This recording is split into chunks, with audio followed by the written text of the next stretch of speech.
Hi everyone, I'm Kathy Jackson Fong from Ottawa, Ontario. I wanted to come online today and talk to you about some great video training that I saw last night.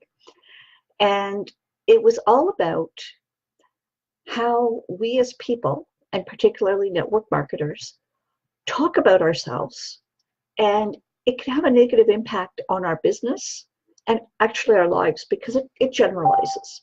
So I'm going to just go through that with you. And I know it's happened with me, and it will probably happen again. I'm not perfect. So one of the things that we often see happening in network marketing, it often happens when there's a group of us taking a course together, we're doing a challenge, we're doing a boot camp, and you'll hear someone, or we'll do it ourselves, come on and say, in front of the whole group, I'm really behind. I have to catch up, so on.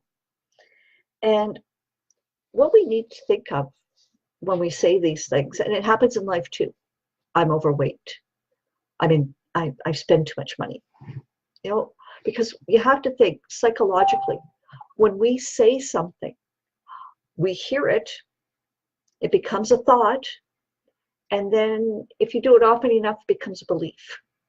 So that's the first impact of it, and that's that's a fairly big impact. Another impact that we often don't think about is when you say this about yourself, what sort of impact does it have on the people who listen to you? They'll say, oh, geez, Kathy can't keep up. She's not up to par. She's slow. She doesn't care. They'll make all kinds of assumptions. And you don't want that. You want to put your best foot forward. And I'm trying to check my notes here. It's one thing, we do have to learn to be comfortable where we are because you can only do so much. And we have to be accepting of ourselves in that way. But we also have to stop comparing ourselves to others, saying, so-and-so is keeping up with the course. I'm not. What's wrong with me? The important thing is that we have to know internally that we're doing the best that we can. If you say, I didn't do the coursework for 3 days, and you're sitting downstairs watching TV, you're going out to the movies, diddling around, whatever, you have to say to yourself, I'm not trying my best, and so this is where I am. Maybe that's what you want, and that's fine too. But you have to take that into consideration. And, really the point is, are you doing the best that you can? And only you can answer that. And if you're trying to make progress and working on things daily, then you're stepping up and you're moving forward. And that's a great thing. And you shouldn't have to apologize to yourself or to anybody else about that. But the other thing too is, and this, the first part is sort of being harder on ourselves. I'm behind, I'm overwhelmed, I'm overweight, whatever. And those things will slip out of our minds, out of our mouths, probably from our minds, from time to time, without thinking about it, because it's a big habit that we've had all our lives. But what you have to do is, as soon as you realize yourself doing that, stop yourself and say out loud, no, that's not what I meant. I'm not overwhelmed by the amount of material. What is really happening is there's so much material and I have to make some decisions and I haven't done it yet, but I will. Move yourself forward and get through it. That's all you have to do. And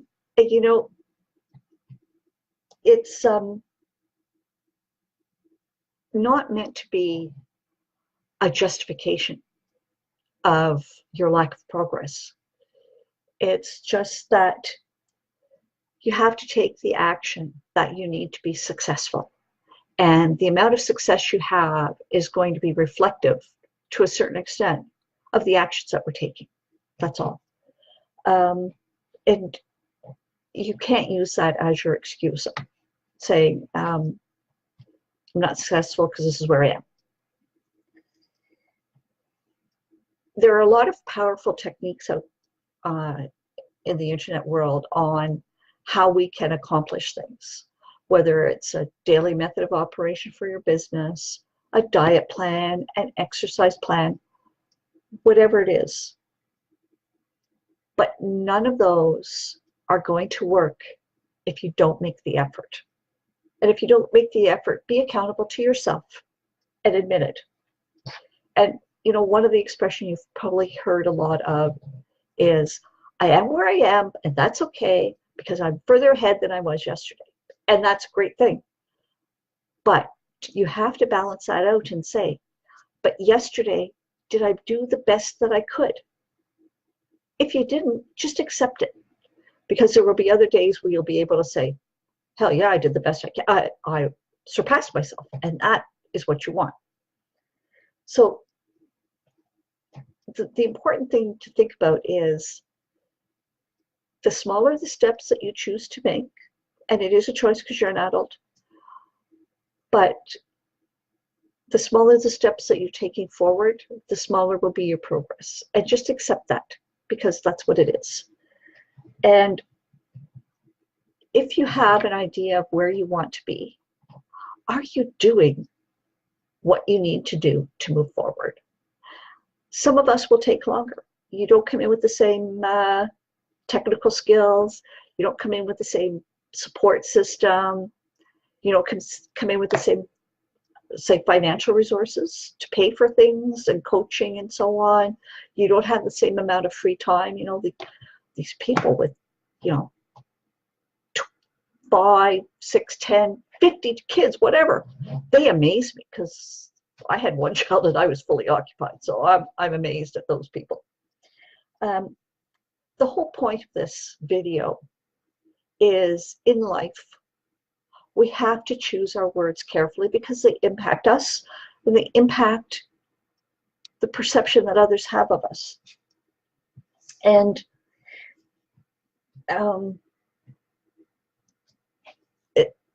you know, I've talked about pushing yourself forward and trying to get yourself as far as you can, do the most you can, right?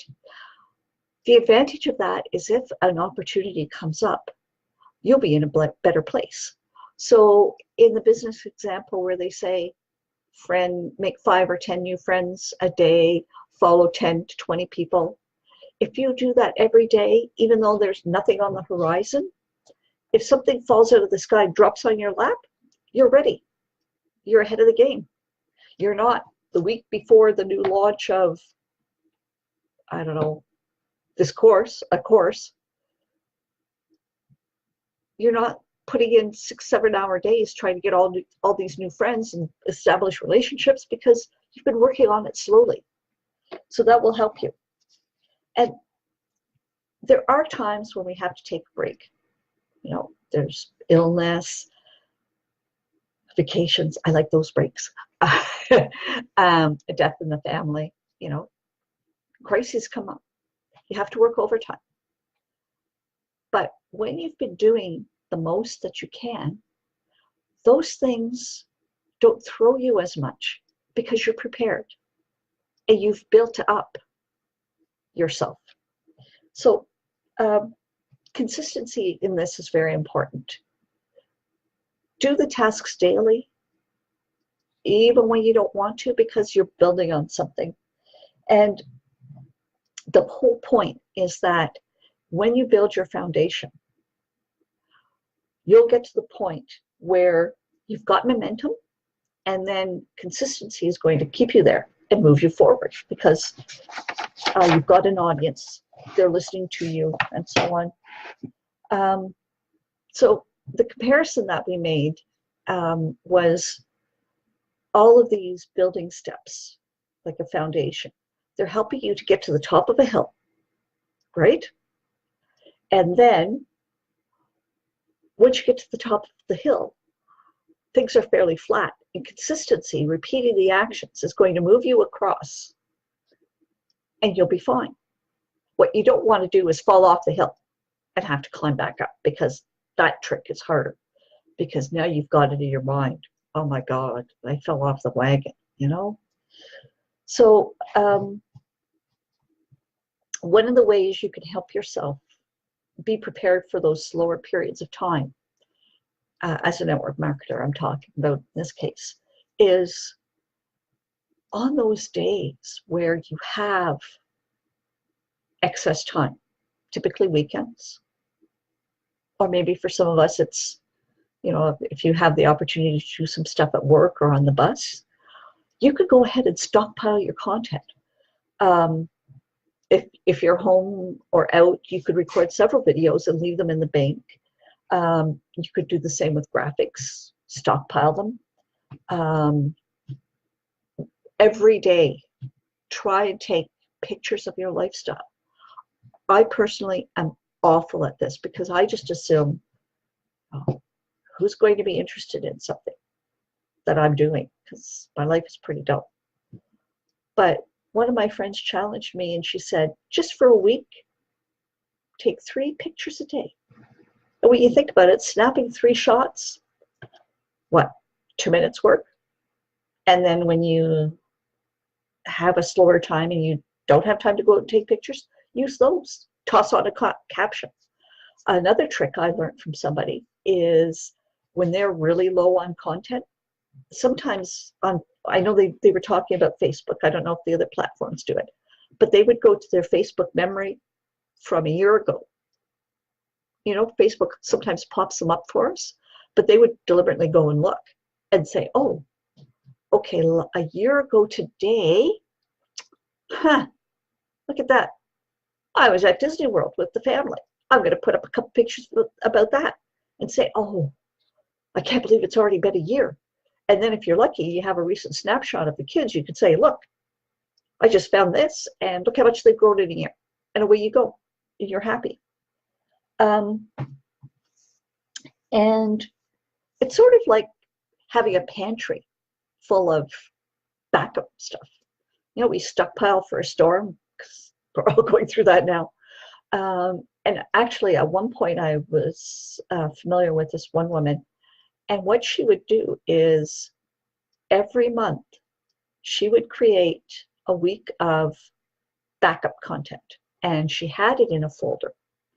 And she's far more organized than I am, let me tell you. But she would say, you know, and she even had it by season, spring content.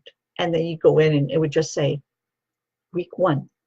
And she'd have, like for the Monday, she'd have a video, a graphic, an inspirational thing, and pictures, whatever. And she would do that for 7 days. And then if she had a week where she was traveling, she'd just toss that onto her phone and boom, off she would go. I'm not at that point. I'm still scrambling to keep up, but I'm doing it. So another point is the importance of keeping up when you're doing live courses, boot camps, challenges, is that's when the group is more active, particularly the person running it. And you can get feedback, you can get support, you can bounce ideas off other people, and you get to meet people by showing up. So bottom line, let's not take our words and twist them to one, exonerate ourselves from taking action. And don't twist your words to make your situation worse than you are. Be kind to yourself the way you wouldn't go up to somebody else, like say me, and say, geez, Kathy, you're really behind. So don't do it to yourself. Anyhow, that's my video for today. I hope this topic interests you and it can help you out. And if you have any questions, post them and I'll get back to you. Thanks a lot. Bye.